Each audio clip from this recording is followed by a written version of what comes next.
Hi everyone, Brad here. Welcome to Airstream, Utah. On this Technology Tuesday, I'm going to talk to you about surge protectors. Join me.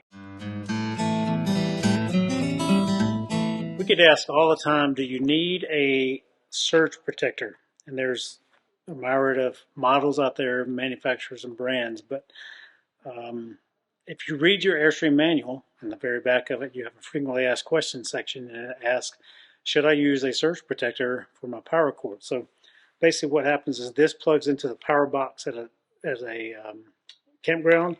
Your power cord plugs into this end of it and then runs off and plugs into your trailer. And you can get these in 30 amp or 50 amp styles.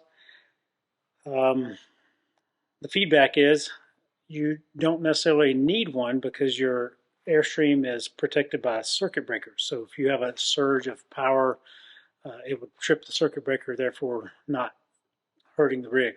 But with the use of electronics today and how many computers and iPads and all the other things that may be plugged into your trailer, using a surge protector is recommended. Now you can get this kind that plugs in to the power box outside, or when you order your new trailer or you purchase one or use one, you can add an inline surge protector that's built into the trailer itself. So power wire coming in from the outside goes through a surge protector built into the rig before it goes to the rest of the trailer. That's something we can do here if that's your choice. But regardless, with all the use of electronics today, it's recommended that you do have a surge guard or surge protector on your trailer to prevent any mishaps.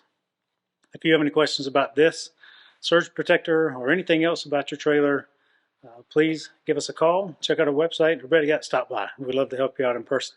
Have a great day, everyone, and happy adventures.